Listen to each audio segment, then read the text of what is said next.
Okay, so tell me if you've had this experience before, because I definitely have had this experience and it is horrible when you're chasing someone who is showing up as avoidant and you can't help but chase them because they are pulling away, and then that triggers this old wound of maybe fear of rejection, fear of abandonment, or whatever it is, and you find yourself leaning in because they're pulling away, and you feel like, if I can just say what this person needs to understand, and if I can just get them to understand, or if I can just get them to see me in a particular way, or if I can get them to have a conversation with me, then we'll be able to make it work. If only I could just do this, if only I could just be this or do that or whatever.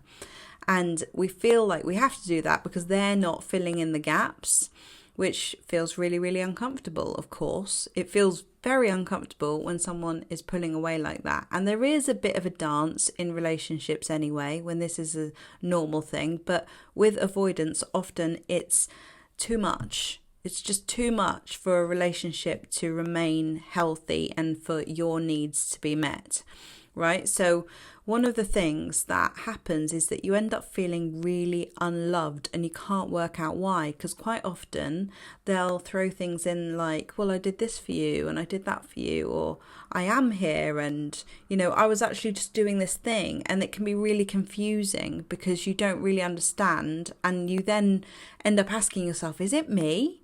Like, why am I not feeling okay? And I've had so many clients say, maybe I'm avoidant because I'm not feeling good about this situation and I'm getting all anxious and stressed.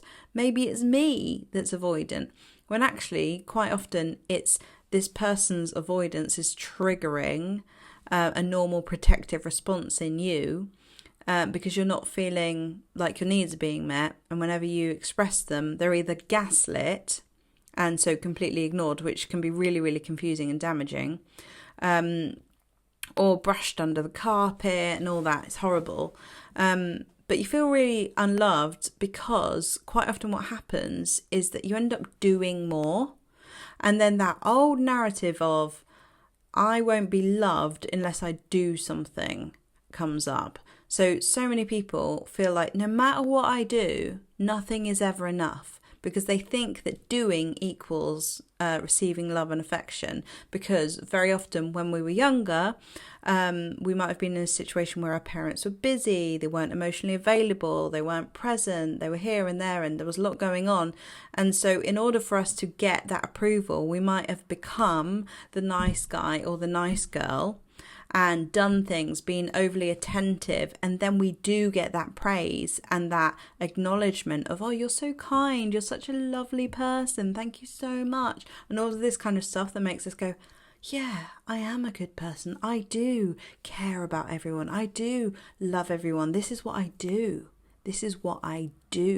not necessarily who I am. But we associate being loved with doing, with caring, with over-loving, right? And so we get really confused in these relationships because we're like, what? I'm doing so many things, and then they're not getting it and they're not giving it to me back. And then it becomes like not love, because that whole people-pleasing thing is a manipulation at the end of the day. It's trying to get a need met, which of course is not, you haven't got any bad intentions doing this, because it's an old childhood pattern that's running the show. But it's still trying to get a need met that's been on autopilot for such a long time.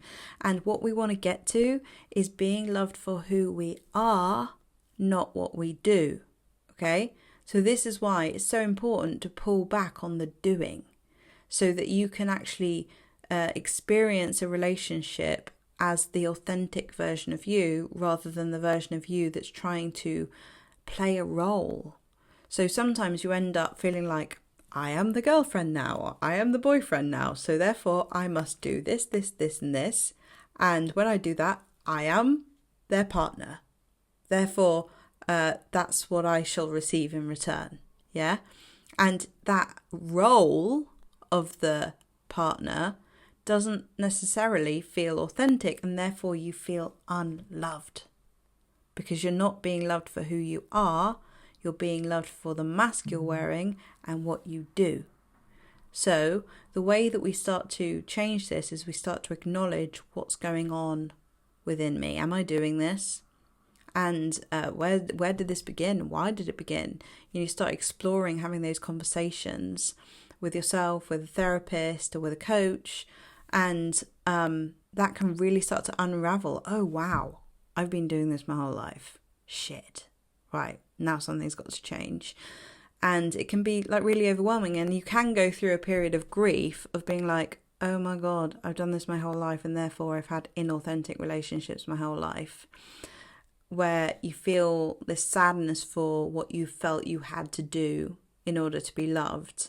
But when the beauty is that when you see this and you start to realize, no, you know what, I was born worthy, and actually it was a faulty programming, a faulty idea that I had when I was younger, that I had to do something in order to be loved, and it only happened because of the environment that I was in at the time, or the validation that I got where I didn't get it other places. I did get something out of being a people pleaser, over giving, over loving, and this is how people end up in careers where they're caring for a lot of people, like me. You see, I've ended up here too, which is great because there's so many benefits to it, but it's really, really helpful to be able to see where it came from and what you're doing, so that you can show up authentically in relationships, and you can show up as the person that you start to get to know as you. And it can feel uncomfortable because going against this programming feels like, whoa, all of my survival is now being activated because I'm not doing the thing that I've always done, that I know protects me to some level, that gets me that need met. So if I don't do that, I'm going to be outcast. No one's going to love me anymore. I'm going to be on my own. And it feels really scary. So that's why we need to do it little by little by little. The nervous system does not like big jumps. The nervous system does not agree with drastic changes. Okay, so this is why we can feel so dysregulated, but the pendulum can sometimes swing. I don't know if you've ever experienced this, where you realise, oh my God, I've given so much. So you know what? Hard boundary over here, and the pendulum goes all the way over here, and you start being like, you know what? Fuck you. I'm not doing that for you anymore, and bye forever, which is the opposite. That doesn't help either. But as you get to know yourself over time, the pendulum can land where this is who I am, this is what I do, that I like to do, and this is what I will not do, and this is what I don't want to do anymore. You see what I mean? So it's like finding that balance and that equilibrium within yourself to know who you are, what you're willing to do, where your boundaries are, and what you will not do. And that comes with time, with sort of practice of, setting a really hard boundary and going, oh no, I don't know why I did that. So maybe and then you tend to go all the way to the other side. I'm so sorry, I don't know why I said that. And that can happen until you kind of get to know yourself enough by putting yourself in environments where you're with people who understand this process, by talking to people who get it, by surrounding yourself in environments where people are safe and they're not going to have big reactions, or, they're not going to complain about you or misunderstand you. You need to find safe people, because we heal in relationship, not just romantic relationship, but friendships and, other safe people in your life. So gravitate towards those people. And if you don't have those people right now, there are so many ways that you can find them. Okay. So, I just thought I'd do this video to, share this insight. Let me know what you think in the comments below, and thanks for being here, everybody. I can't believe we're at nearly 16,000 subscribers. That is mental. Wow. When we get to 20,000, we'll do some kind of other celebration.